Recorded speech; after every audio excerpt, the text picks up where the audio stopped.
Welcome to the Week Ahead, a podcast by SBM Intelligence.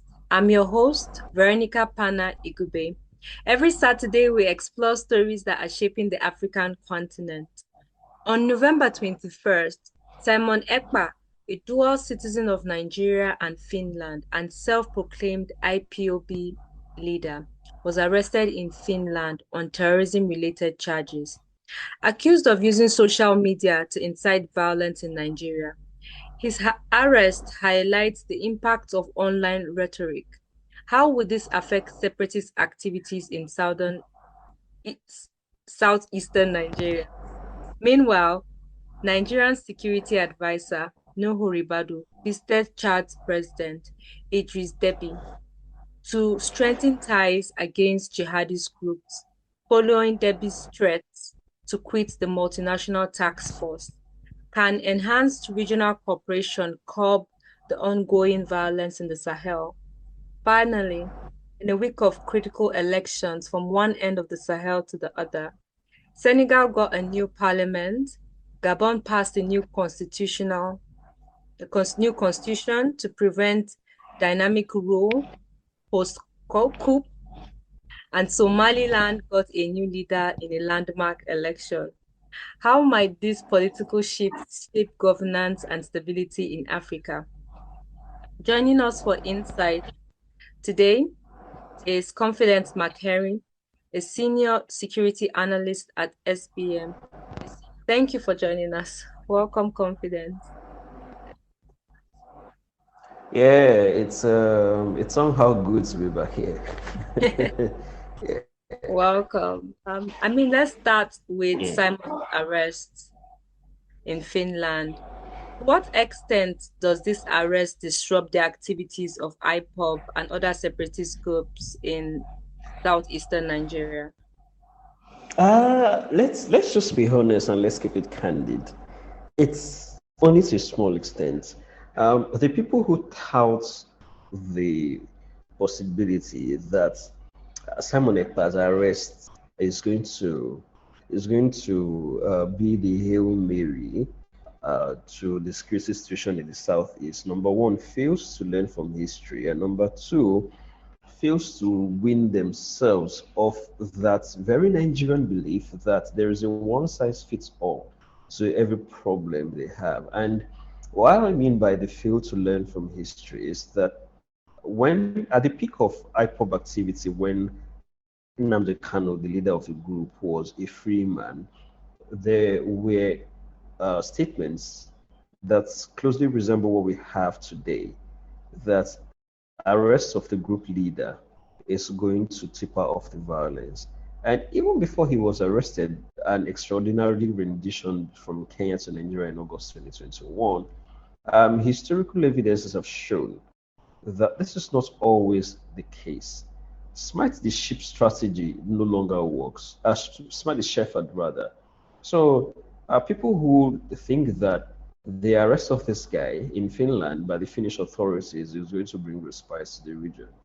I don't really think they've counted the cost, and I think it runs up to the same level of should I say wasteful optimism that the release of Nnamdi Kanu is going to be the Hail Mary to improve the regional security fortune. But that's on the bad side. One thing his arrest will do is that for the short to for the medium to long term, it's going to starve not just the ESN, the Eastern Security Network, which is IPOB's own militant wing controlled by Simon Ekpa, but also the Biafra Liberation Army and every other splinter group that receives funding or used to receive funding from Simon Ekpa is going to starve them of much needed funds to continue the operation. But one thing is clear.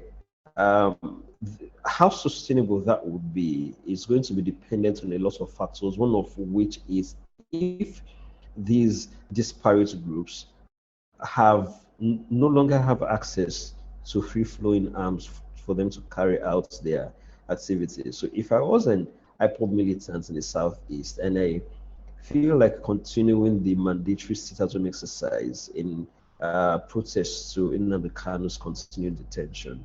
All I need is a few guns that can be locally sourced, and then I go ahead to do whatever I want to cause whatever mayhem I need. I don't really think I would need Simon Ekpa to send me funds all the way from Finland. For the people that would need funding from Finland, it would be those people who use sophisticated weaponry to take on the Nigerian state. But for the people who do the ragtag job of ensuring and enforcing the sit-at-home order, I don't really think that it's going to affect them that much. Yes, cutting off funding sources to terror groups is a key thing to do. It's a very commendable thing to do. The summary of my objection to this is the fact that the problem in the South is as metastasized so badly that no one particular person is in control. And if one person was in control, that merely speaking to the problem could bring people to a heel. Nnamdi Kanu's plea for his lieutenants in the region to cease violence since 2021, 2022 would have yielded much positive results. So far, we haven't seen that. And if you follow by what we currently have or what we have from Nnamdi Kanu's inability to rein in his guys, I don't really think that, at least on the short to medium term, Simon Ekpa's arrest is going to do any differently. So you stated that his arrest basically would not really have any impact as much. It would just cut Yeah, I, I, supply didn't- to I didn't say I funding. didn't say it's not going to have So impact. like you said, it will It's cut going to have. supply to funding, but like it doesn't end the situation in the region, Yeah, basically. yeah, it doesn't really end the situation in the region, and why I'm that pessimistic is because most people who look at the security situation in the southeast tend to look at it from a very narrow prism of IPOB violence. Hmm. IPOB is not the only one that is the active major player in the southeast. There are disparate groups. IPOB is just one. Many of all these other groups operate under the IPOB umbrella to confuse a lot of people. In the past, between 2019 and 2021, it was the unknown gunmen phenomenon, Yeah. and yeah, of course you remember. So the point I'm making is essentially this: we have criminal groups who are into armed robbery, who are into kidnapping. You have IPOB related groups who are into um, separatist agitation, and you have groups whose specialty is in gun running, and then there are different ones who are into organ harvesting and the likes, who kidnap people not necessarily for ransom purposes, but organ harvesting. Now, what makes it worse is that if you put these 3 to 4 disparate groups, the one where Simon Ekpa's arrest may likely get or may likely make an impact is in IPOB. Now, if you take the IPOB component and split it into two, you will find that on one particular hand, where Simon Ekpa's arrest is going to really make an impact, as for those ones, or in this is in the area for those people who need the kind of funding they get from Finland to continue to buy sophisticated weaponry to take on the Nigerian state one on one. Those people and their agency have been badly reduced in the past few months. So the other component, which is not really going to be affected by this, are those ones who are so ideologically bent that they do not care whether Simon Ekpa is in prison or Nnamdi Kanu is in prison, as long as they can get locally manufactured arms that do not require any sophistication, they will get it. And why I think that they will get it is that the Nigerian military's arms mop-up operation in the region have not been that consistent enough to rid the region of small arms. So if they are not getting it from the southeast, they are going to be getting it from the border, the sea border rather, between Nigeria and Cameroon, especially in Oron, where there is a huge arms trafficking going on between the Ambazonian separatists and IPOB. So in this particular regard, you don't actually need so much money coming from Finland for you to get arms. Between 70K and 150K, you can get an AK-47. So it depends on the specification you need. Now, we have a lot of local arms manufacturers that operate below the radar who can even give you guns for such less amounts. So if you continue to go on with that, I don't think that this guy's arrest is actually going to tip off the violence, especially for those people. So do you think that the role of the online retail did it play a part in inciting violence? Yeah, And yeah, it does. mm, hmm Yeah, so it does. So in a way, it builds the rhetoric and it gives people the idea that, in the first place, the struggle is alive, and number two, it inspires people to keep up with the struggle. Yeah, the influence in terms of trying to get more people to join the group may have waned, but that moral support that somebody is there, even though Nnamdi Kanu is incarcerated, but somebody is there keeping the movement alive. I think it gives people that morale to go on. So how can we like curb this? So how can the nation, I mean, in Nigeria, how can we mitigate this to ensure that this rhetoric online does not keep thriving? And also, do you think that this arrest would encourage more international cooperation in tackling transnational security issues, especially as it relates to terrorism and associated Yeah, so to answer your first question, Veronica, the man is in detention. So in a way, it takes away the moral cover fueled by online rhetoric that issues? he provides. But the problem is how long he continues to stay in detention. I don't know how long the Finnish authorities are going to keep him, but if he goes away for a long time, I think it might do the trick. But if he comes back, a part of his bond is doesn't include him staying off social media and posting. It's not likely to move the needle. In terms of multinational cooperation, there is a lot of hot air that is blown into that. But one thing I will tell you is this: if a government really wants to move internationally against security threats in its home, it will do it and it's going to get results. The results may be good, it will be bad, but to get results. I'm going to give you an example that you might not like or you might not find palatable. When in the past 1 year, there's been this heightened diplomatic spat between India and Canada, and I think what tipped it off to this crescendo at the moment is that some Indian nationalists assassinated, some Indian intelligence operatives assassinated the Khalistani nationalist who is a Canadian citizen on Canadian soil. And apparently, the Americans provided intelligence to the Canadians that this was a hit directed by the Indian government and approved at the top echelon, you know. So it has led to a spat between India and Canada, and so far diplomatic relations between both countries are not really been in the best part. If you take your mind back to the Munich Olympics bombing incident of 1972, where about 8 Israeli athletes were killed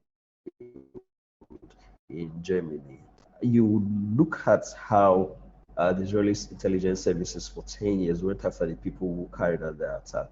Wherever they are, some of them were in Argentina, some of them were in Europe and everything, they went after them. The point I'm making is this: with regards to Simon Ekpa, we have not seen the same gusto that other governments would apply in getting this guy to rein in his activities, which in the first place would require diplomatic level collaboration or international collaboration between the Nigerian government and the government of the country where he resides, which is in Finland.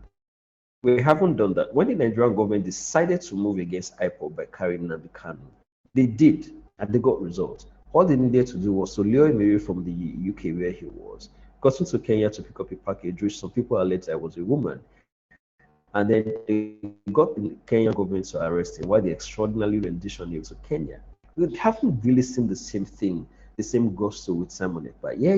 Get the gist that the guy is a Finnish citizen and so what. So Finland arresting him now, it's based on what other people's pressures have built up to the point that they could no longer ignore it and based on their own investigation of the matter. You understand? But that kind of international top level collaboration to stem security incidents or security problems in Nigeria, the current Nigerian government doesn't really seem to find it. It doesn't really seem to find it among its list of priorities. Okay, that's interesting. So let's move on to Nuhu Ribadu's visit to Chad. Um, so with Chad threatening to leave the multinational joint task force, how critical is Nigerians' outreach to maintaining unity in the fight against jihadist groups? Yeah, very critical. Very critical. And this is because a look at Nigeria's borders along the north will tell you one particular thing, not just in terms of its physicality, in terms of how it is located, but geographically. There are a lot of interplays in terms of territorial expansion and contractions between Nigeria and its neighbors. So you have, I think it's if you go to the northwest, for instance, you get to see that there are some communities, or there are some houses rather, whose parlor is in Nigeria. There's this running joke that you find some communities whose houses have parlors in Nigeria and then rooms in Nigeria Republic. So Yeah. um, yeah, armed groups have basically taken advantage of this situation and have moved arms and personnel along those lines. So what is really, really important is this. For a region that is so geographically and ethnically contiguous as the Western Sahel, it is unthinkable for you to pursue a security policy without involving your neighbors. It's unthinkable. So what Nigeria is currently doing with Ribadu's visits to Chad is that they've acknowledged the problem, that they cannot veritably bring insecurity in the northeast to heal without Chad's help.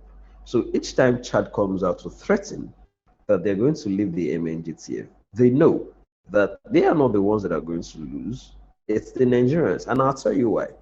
The Chadian government's preoccupation is not in southern Chad, where Boko Haram operates from. It's not from the Lake region.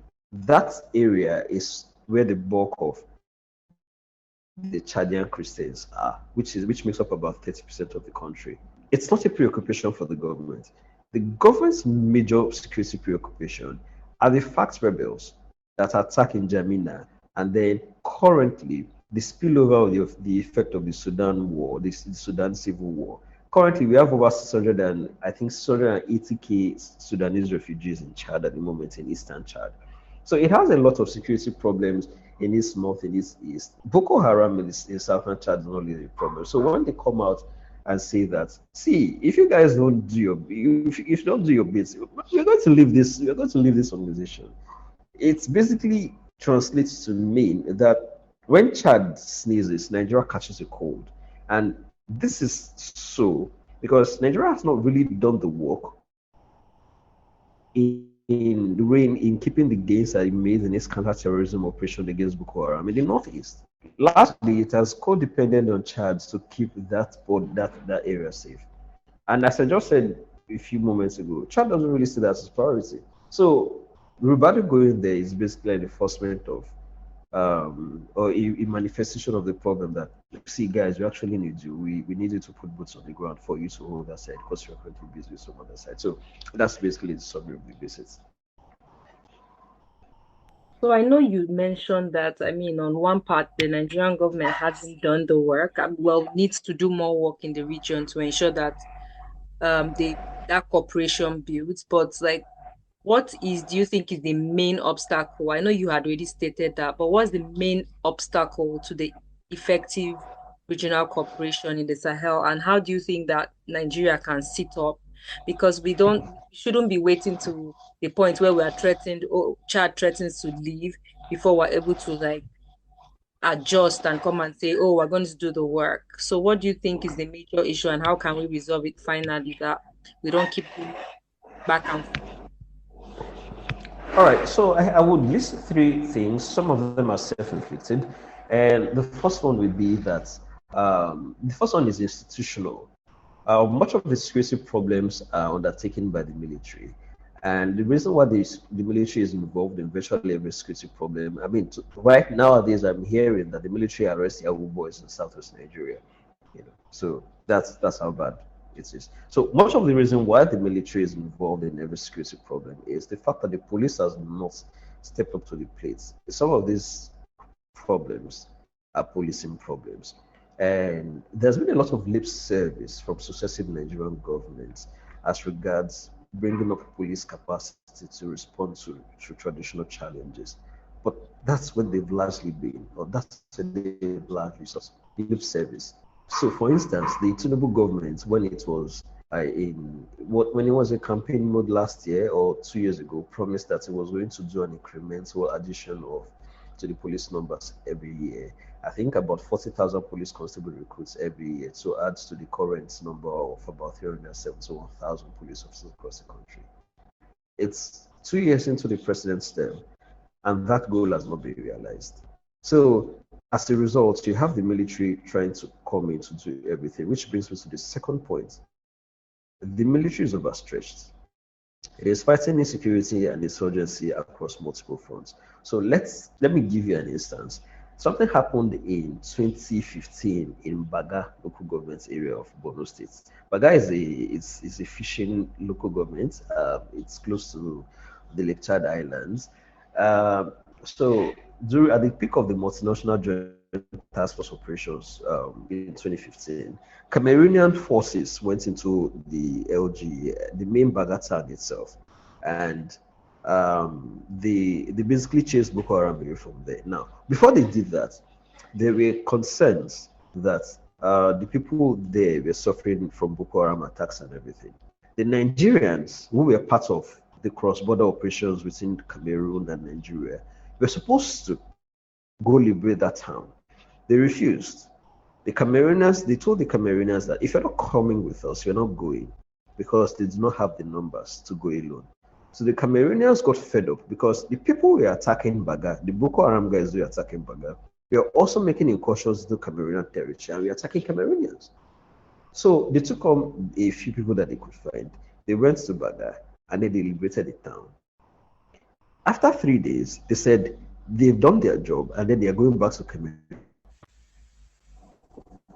So I was saying that two days after the soldiers left, the people who remained got a notice from Boko Haram that they are coming to attack. True to their words, Boko Haram came along to attack and then they killed everybody on sight. Now, the point I'm making is the Nigerian military is stretched very thin. They don't have that capacity to be at everywhere at the same time. What you come to expect is that the police and other security agencies will step up the plate. Now, if the military goes ahead to liberate a particular town in the northeast, you expect the police to step up presence there. But they do not. Even the police is struggling. So if you look at many of the operations in the northwest and the north central nowadays, you see a lot of dependence on vigilante groups. Sometimes a state can have multiple vigilante groups. The police cannot go there on their own to carry out these operations. These are some of the issues that hamper against effective collaboration, especially when it comes to the Nigerian area. Now, the question then becomes, if this situation continues to be the prevailing circumstance, what exactly are we offering to the Chadians when Ribadu, the chief of defense staff, and other members of the Nigerian security forces go to Chad? The situation really has not really changed. I don't know if I've answered your first question. How about the second one? I don't know if you can remind me the second question.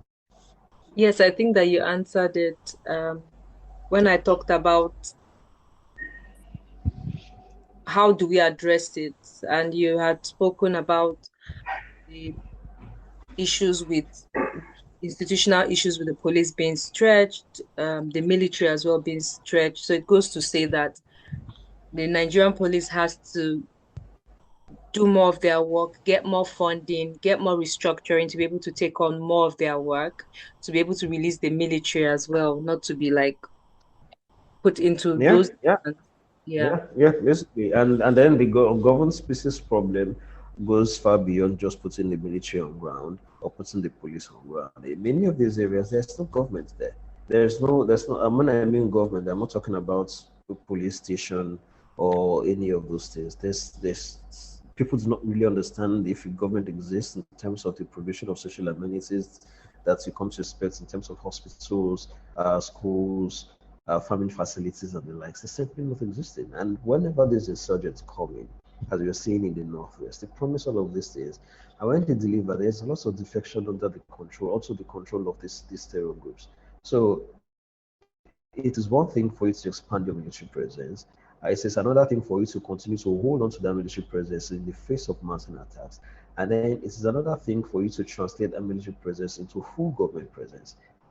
From where I'm standing, I don't think the Nigerian government is ready for any of these things. And which brings me to the last point I wanted to make. for the Tinubu administration, security is not top of its agenda at all. For the president himself, he doesn't really see security as much as a big deal, as much as he sees the economy as a big deal. So as a result, much of these security collaborations, strategy, and the likes, it's not just been taken on by security services, especially led by the National Security Advisor. I mean, hopefully we get it right. And as they've gone to meet the president, I hope that they get it right. So lastly, we move to our story with political shifts across Africa. What lessons do you think that we can draw from Gabon's constitutional change? And how might this influence governance across the continent? Okay, so one thing about Gabon is that they remarkably um, avoided the pitfalls that many of these coup-infested or coup-hit countries actually go through. So you have situations where a coup happens, and then they will say, "Okay, we're going to be in office for just a year, 2 years. After 2 years, we'll give way to a transitional government. We need to get the constitution up and running." And then they stay more than a year, they stay more than 2 years, and then they go after any other person that speaks about them staying too long. As we saw in Mali this week, where the prime minister was fired for allegedly criticizing the junta for overstaying their welcome on national TV. So the guy in Gabon, his name is General Bryce Oligui Nguema, who is a cousin of the Cruz and the Bongo, the Odimba, managed to avoid that. And secondly, I think what they've done with the transition is that it moves the election a little bit. It brings it forward, given that there's what they found with the results is that a majority of Gabonese people, I think over 90%, approve the changes to the constitution, which number one says that I think it's guards against family dynasties in the country, that the same family dynasty thing that the Bongo guys did, Bongo Senior, Bongo Junior, which combined led the country for 41 plus 16. That's about 60, if I'm not mistaken. For 60 years since independence. So they basically try to avoid that. So I think part of the second reform is that the new constitution, which is a draft constitution at the moment, imposes a 7-year term, which can be renewed only once. So the max a person can be president consecutively, or not. It's actually 14 years, 7-year first term, 7-year second term. There is also the abolition of the position of the prime minister, so it's be an executive presidency, and several other things. So I think it's a win for Gabon. I think part of why it was able to, part of why it was able to move like this was because, unlike say Niger or Mali and the likes, which had a lot of negative reaction to their coup, especially from Western quarters, we didn't really get the same treatment in Gabon, and I think it's a noticeable shift. If you look at the comparative analysis between the coups in West Africa and the ones in Central Africa, the reactions tend to be a little bit muted in Central Africa. Look at Chad, look at Gabon, where the people who carried out the coup either got support or got silence from their Western partners, compared to the ones in the West where there was a lot of pushback. So I think the guy in Gabon took advantage of that and then tried to hasten the transition process. I do personally think that he's going to run for president in 2025. What may, he's going to run for office. So the question now becomes if he's going to respect whatever he puts in the draft constitution and serves for the 7 or 14-year term that he has put there. So we also saw Somaliland's leadership transition and it's being hailed as landmark. How does this reflect on its quest for international recognition and political stability? Political stability is a given to a certain extent among all of the among all of the regions in Somalia, the provinces. I think Somaliland is the most stable. It has its own currency, it runs its own government, even though the election was a bit delayed because of funding. Um, it's not readily a rich country, but in comparison to a stateless rather, because it's not independent.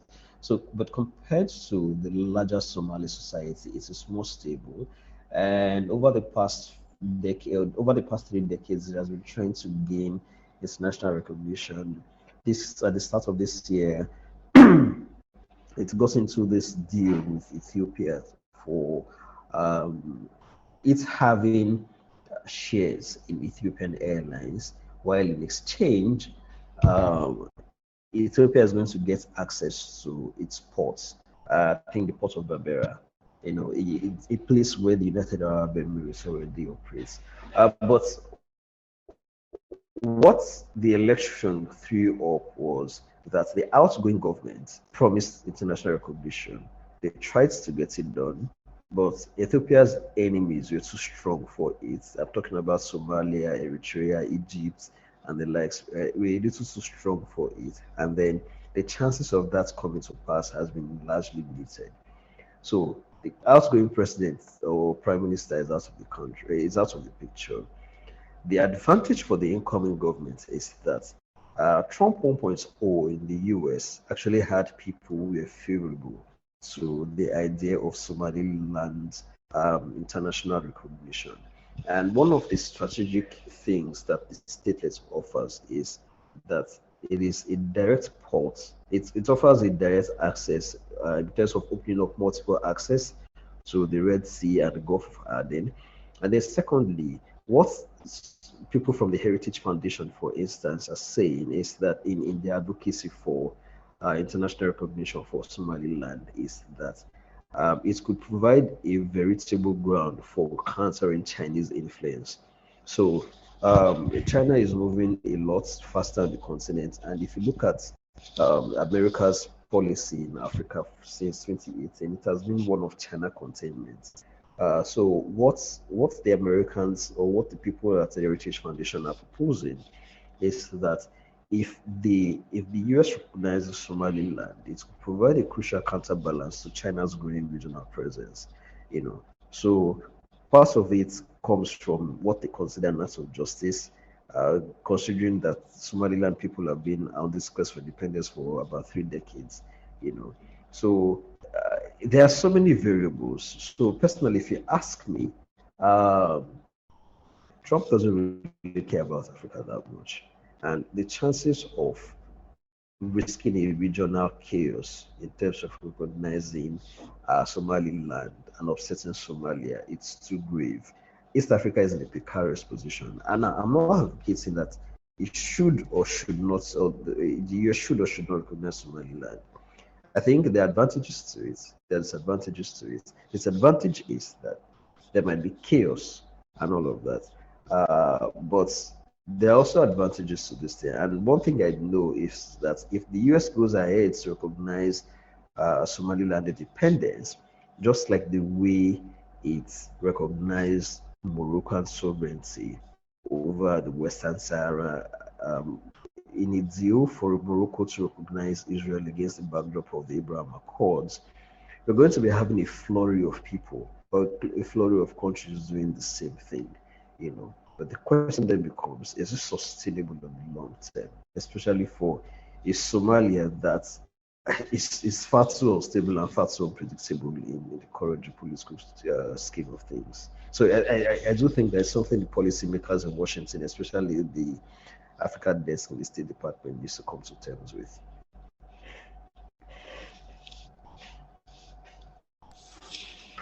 Okay, thank you very much for that. I mean, we still have the